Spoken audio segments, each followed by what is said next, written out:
from the last TIF meeting we just had. As a representative of the Village of Vernon Hills, I'd like to call the Joint Review Board meeting for the Town Line Road, otherwise known as the Mellody Farm TIF Tax Incrementing Financing District meeting to order. Roll call, please. Village of Vernon Hills. Here. County of Lake. Here. Lake County Forest Preserve District. They're not a member of this chair. I'm sorry, Liz, you're right. You're right. Central Lake County Joint Action. Cook Memorial Library District.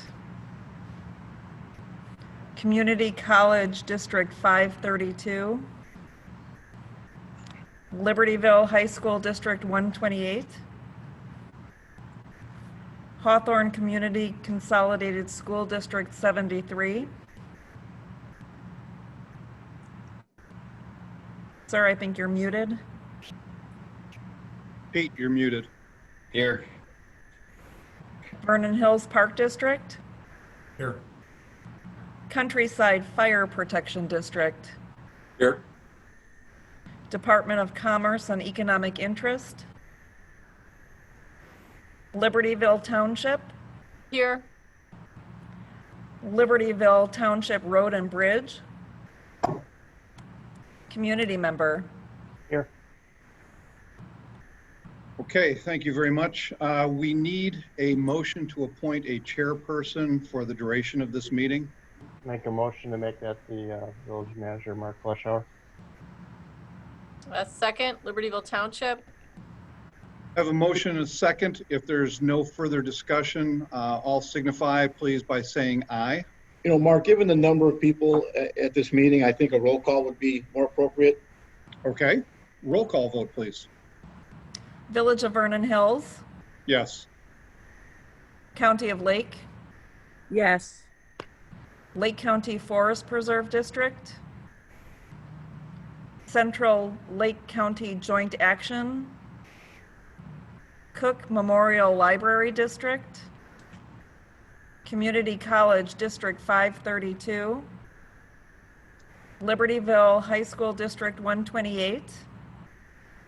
Hawthorne Community Consolidated School District 73. Yes. Vernon Hills Park District. Yes. Countryside Fire Protection District. Yes.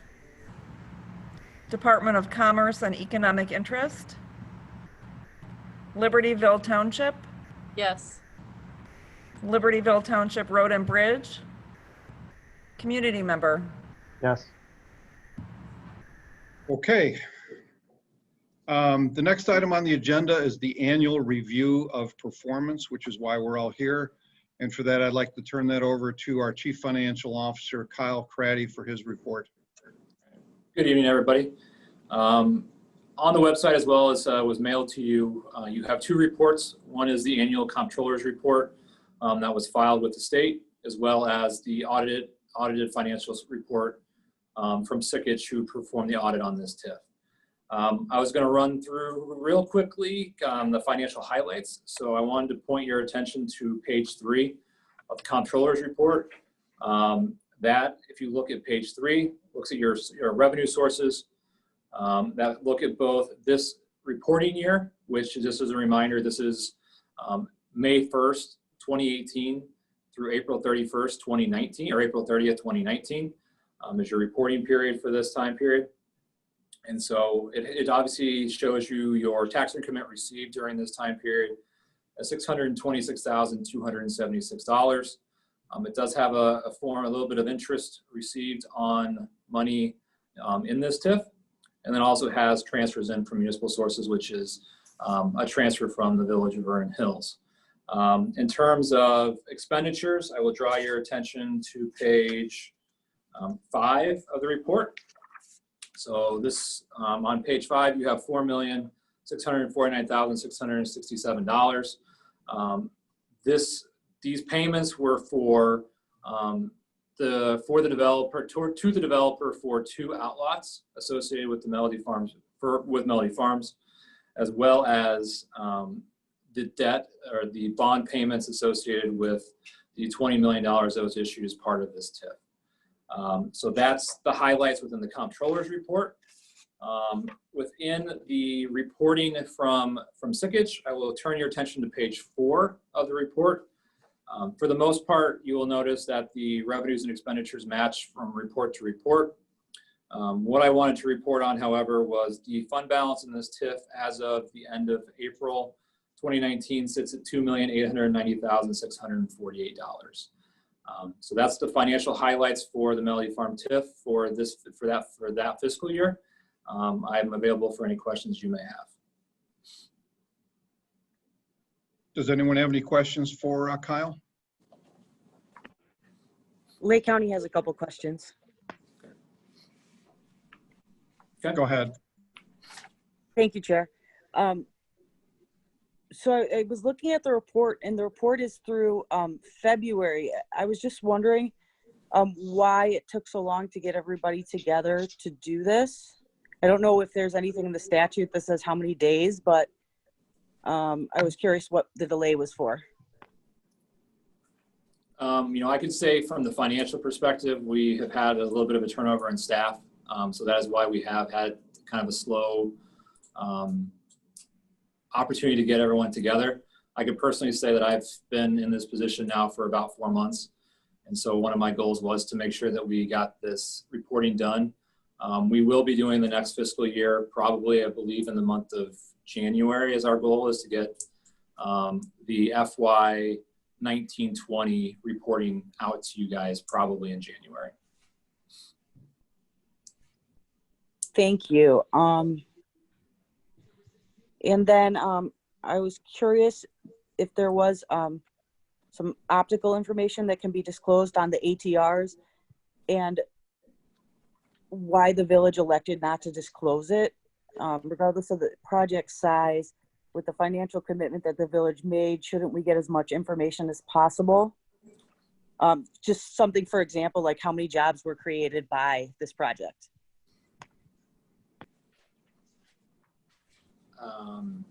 I guess I would defer to potentially a legal counsel on that matter. Board Member Simpson, what area are you questioning? Is there an area of the report that was not completed? I just want to be sure I understand your question. Well, like I said, so, example is how many jobs were created during the reporting for this year for the project? So how many new jobs did it bring in the fiscal year? Yeah, that's a number that certainly can be revealed. If the village has that information, we can get that to you. To the extent we have it, we will work to get that to you. Not confidential at all. Thank you. And then I just have a couple more. I was looking for some clarifications on, and I wasn't around when the like the TIF was passed, and I'm learning a lot about this stuff. So I'm just trying to get some clarification on some things, and I may have missed them.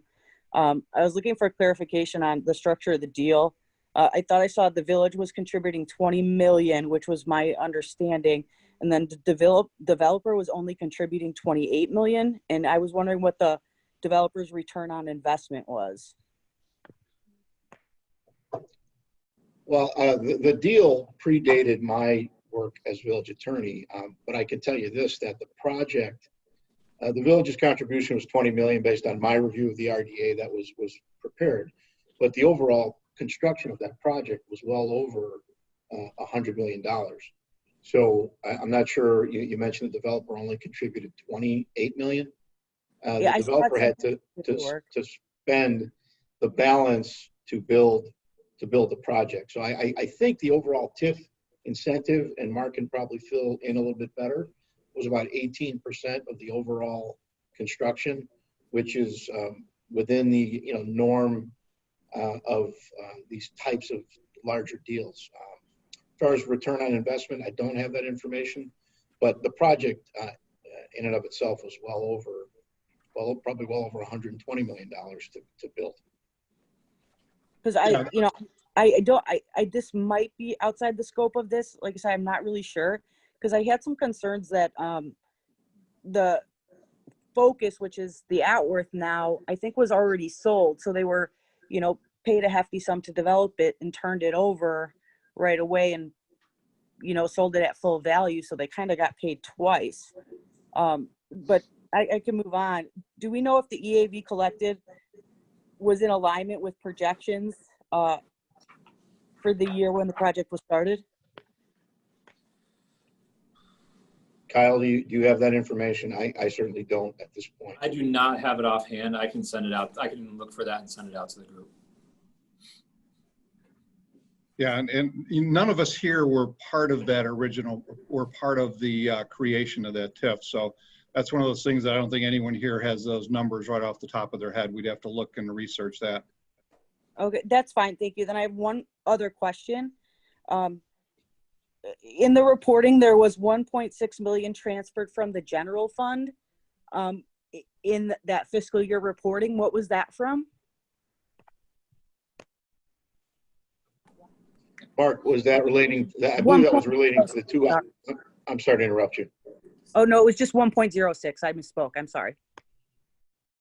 That was very likely relating to the outlots, where the village had to use general fund money, which was going to be reimbursed once the TIF started to generate increment. Yeah.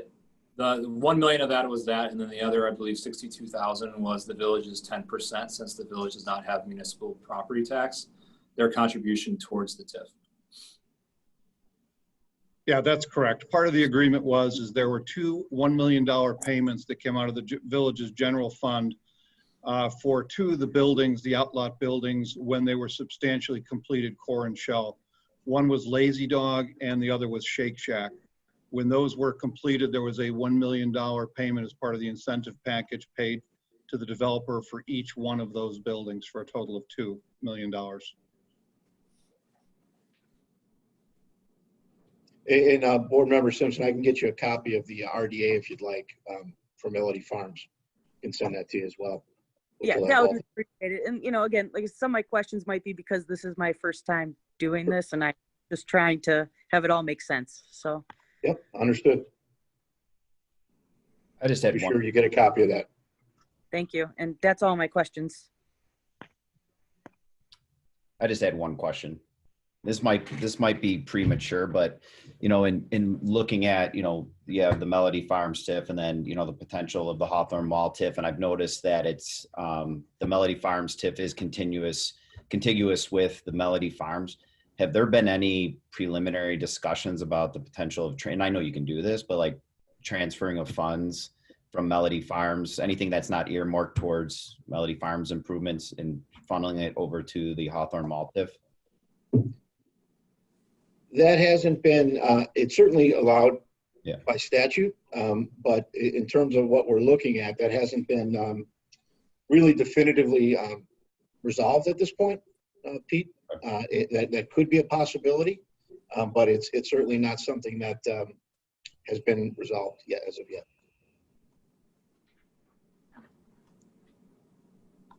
Does anyone else have any questions?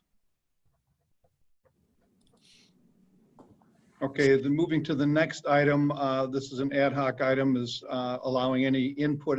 Is there any input from anyone else that's on the line that wanted to make a comment?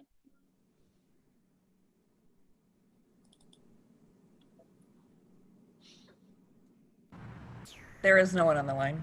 Okay, there's no one else on the line. Then the next item is the approval of the minutes of the November 27th, 2018 meeting. I'll make the motion.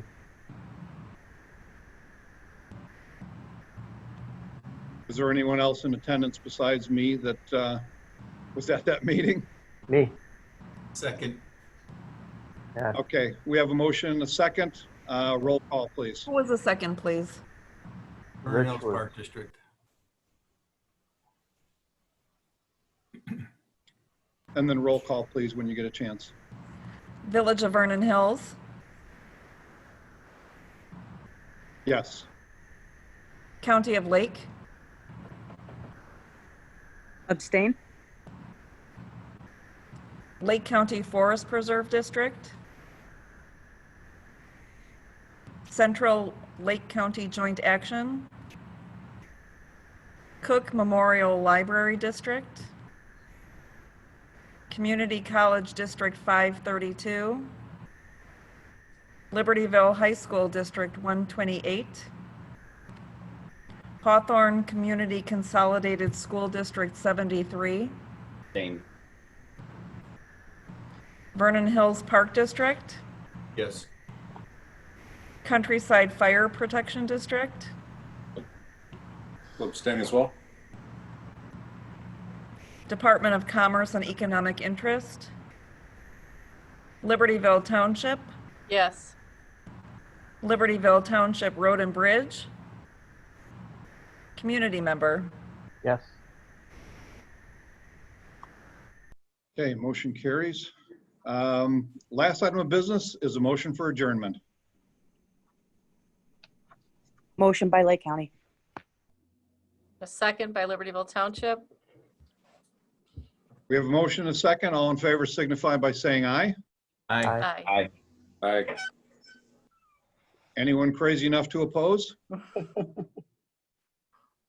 Motion carries. Thank you all very much for your time. Thanks, Mark. Have a great night.